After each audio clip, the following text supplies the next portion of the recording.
Welcome to this lecture. आज हम इस लेक्चर में सर फ्रांसिस बेकन को समझेंगे एज एन एसिस्ट के रूप में, क्योंकि इनको इंग्लिश एसेज का फादर भी कहा जाता है। तो कौन कौन सी क्वालिटीज हैं जो इनको एक बहुत अच्छा एसिस्ट बनाती हैं या फादर ऑफ इंग्लिश एसिस्ट कहलाती हैं, तो जानते हैं इस लेक्चर के जरिए। Bacon is rightly called the father of English essay. Bacon को इंग्लिश ऐसे का फादर कहा जाता है। इट इज ट्रू, यह सत्य भी है, that he was never serious toward English ऐसे राइटिंग। यानी वो जो ऐसे राइटिंग है उसको लिखने के प्रति ये कभी भी सीरियस नहीं रहे हैं। The regarded his essays as dispersed meditation. Dispersed meditations के रूप में इनके एसेज को सम्मानित भी किया जाता है। But it is a great irony, लेकिन ये बहुत ही एक व्यंग्यात्मक बात है। Bacon's other works have been forgotten, कि बेकन के दूसरे कार्य को भुला दिया गया। एंड इन द मॉडर्न, और आधुनिक समय में, he is remembered only for his essays, कि उनको उनके एसेज के लिए ही उनको याद किया जाता है। His essays became so popular in his own time that he got them translated in French, Latin and Italian. उनके एसेज उनके समय पे इतने ज्यादा फेमस, इतने ज्यादा लोकप्रिय हो गए थे कि उन्होंने अपने एसेज को फ्रेंच में, लैटिन और इटालियन भाषा में ट्रांसलेटेड कर दिया था। सब्जेक्ट मैटर, विषय वस्तु। Bacon wrote essays on those topic that are related to day life. Bacon ने अक्सर जितने भी एसेज लिखे वो उन सभी टॉपिक पर लिखते हैं, वो सभी विषय हैं जो हमारे डे टू डे लाइफ से संबंधित होते हैं। He lived during the flowering of Renaissance. जब रेनेसा का टाइम, जब फ्लोरिंग हो रहा था, आगे बढ़ रहा था, यानी पूरी मैच्योरिटीज पर, तब ये उस पीरियड को, उस टाइम को बिलोंग करते हैं, रेनेसा टाइम को। Under influence of Renaissance, he write essays, life of studies, of truth, of travel, of great place, of love, of envy, of parents and children, of marriage and single life, etc. Renaissance के influence में, प्रभाव के अंतर्गत उन्होंने बहुत सारे essays लिखे, जिनमें से कुछ बहुत ही famous essays of studies, of truth, of travel, of great place, of love, of enemy, of parents and children, of marriage and single. यानी ये सभी एसेज हम देखते हैं कि अक्सर इन्होंने जितने भी एसेज लिखे वो सारे ऑफ प्रपोजिशन से स्टार्ट होते हैं, इनकी खास खूबी रही है। Before him essays were written by scholar to display their learning. उनसे पहले जितने भी एसेज लिखे जाते थे वो विद्वान लोगों के द्वारा लिखे जाते, स्कॉलर्स के द्वारा लिखे जाते थे, टू डिस्प्ले देयर लर्निंग, जहां पर वो अपनी लर्निंग को, अपनी सीख को डिस्प्ले, प्रदर्शन करते थे। And common man had no interest in them, और कॉमन व्यक्ति को उनमें कोई भी इंटरेस्ट नहीं था। It is Bacon's contribution to essay, ये बेकन का कंट्रीब्यूशन, सहयोग है कि उन्होंने जो ऐसे लिखे हैं, that it becomes a composition of common interest, की वह ऐसी रचना बन गई जहां पर कॉमन लोगों को काफी इंटरेस्ट रहा। वेदर रिच और पुअर, यंग और ओल्ड, चाहे वो कॉमन मैन कोई भी हो, चाहे वो अमीर हो, गरीब हो, युवा हो या वृद्ध हो, हर व्यक्ति का इंटरेस्ट उनके एसेज में बना रहता है। Realistic approach to life and affairs, उनकी जो अप्रोच रही है वो वास्तविक रही है जीवन के प्रति और इश्यूज के प्रति, अफेयर्स के प्रति। Bacon never tried to be an idealist, हालांकि उन्होंने कभी भी आइडलिस्ट, एक आदर्शवादी बनने की कोशिश नहीं की। In his essays he writes whatever should be practice in real life. उन्होंने अपने एसेज में उन्हीं सब चीजों को लिखा है जो उन्हें लगता है कि वास्तविक जीवन में इसकी प्रैक्टिस की जाती है, जो वास्तविक जीवन में घटित होता है। In this way, his approach to life and its matter is realistic. इस तरीके से उनके जीवन के प्रति जो अप्रोच, जो पहुंच या जो इश्यूज है, वो वास्तव में क्या, कैसे बन जाते हैं, वो रियलिस्टिक, वास्तविक बन जाते हैं।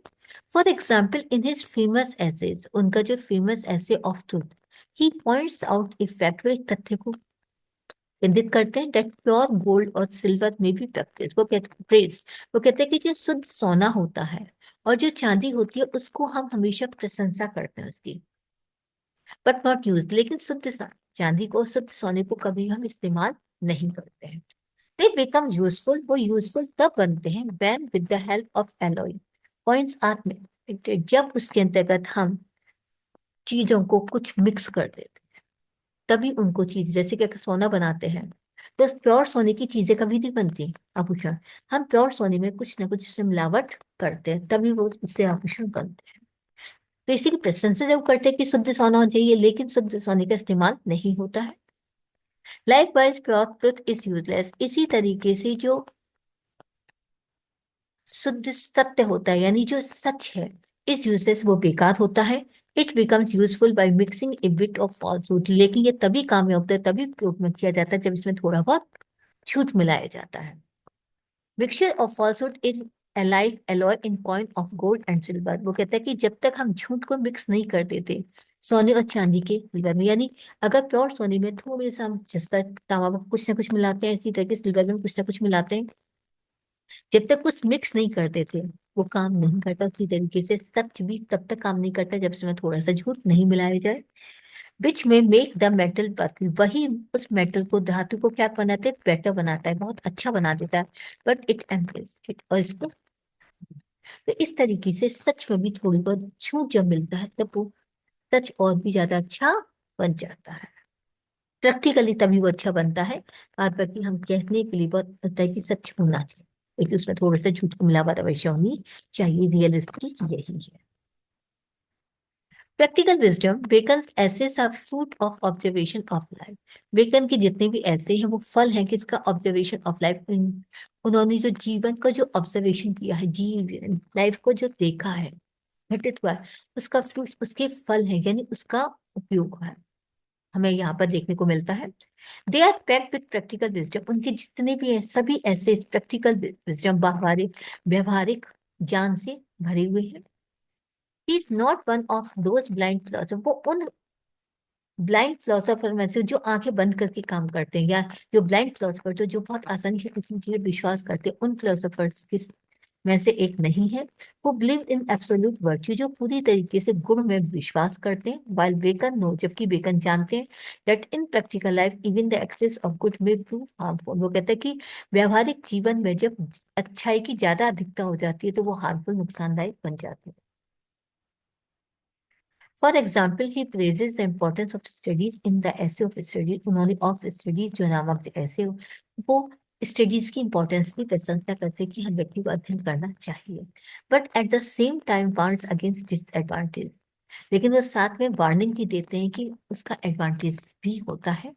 Cause by the excess of study, जब हम जरूरत से ज्यादा अध्ययन करने लगते हैं तो वहां पर उसका डिसएडवांटेज होने लगता है, बजाय एडवांटेज के। माना कि हर व्यक्ति को अध्ययन करना चाहिए, लेकिन वो साथ में कहते हैं जरूरत से ज्यादा अध्ययन करना भी नुकसानदायक हो जाता है। उसी तरीके से अच्छाई होनी चाहिए, लेकिन जरूरत से ज्यादा अच्छाई भी नुकसानदायक हो जाती है।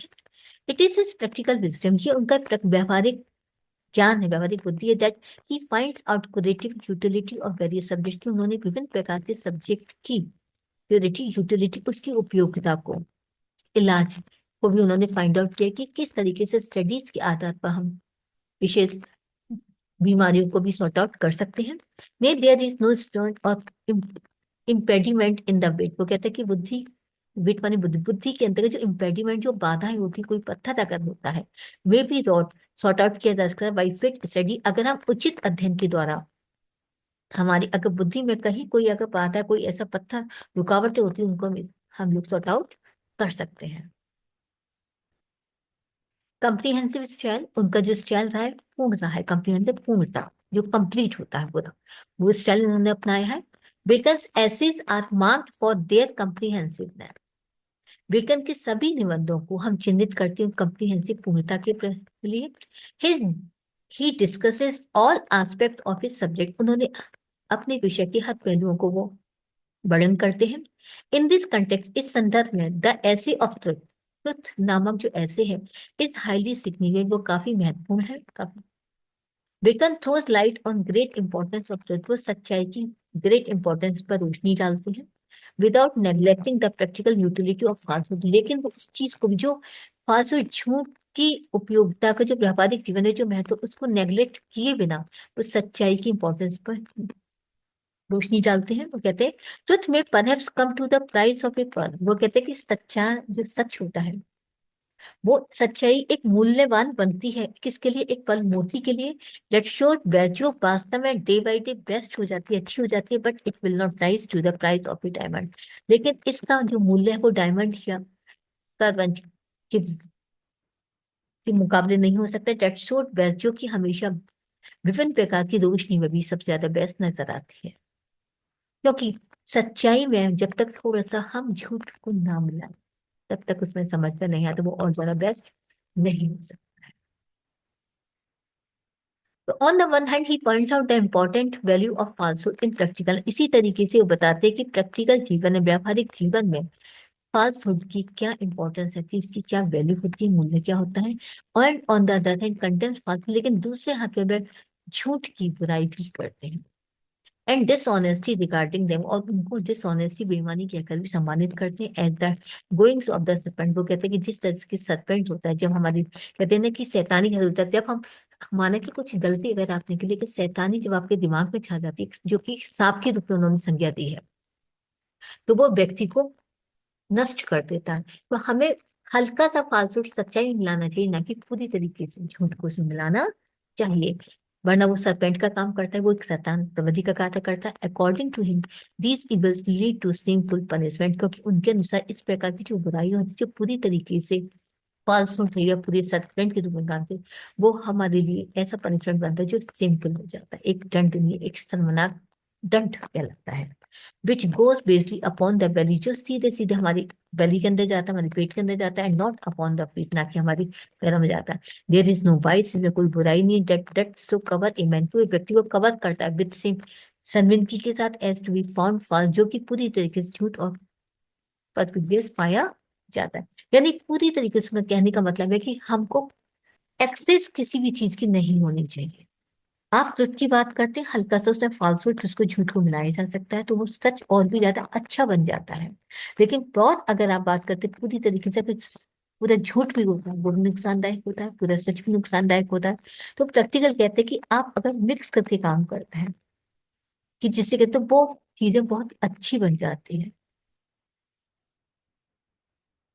तो इस तरीके से उन्होंने हर पॉइंट को दोनों ही रूपों में चीजों को रखा है, कि आप जैसे स्टडीज की कहा है कि स्टडी करना अच्छा है, लेकिन इसकी बुराइयां भी होती हैं, कि जब एक्सेस करने लगते हैं वो चीजें, excess of everything is bad, उनका ये कहना है। तो उसी तरीके से उन्होंने हर चीज को प्रैक्टिकल लाइफ में उस चीज की अच्छाई भी और बुराई भी, दोनों ही चीजों को व्यक्त किया है।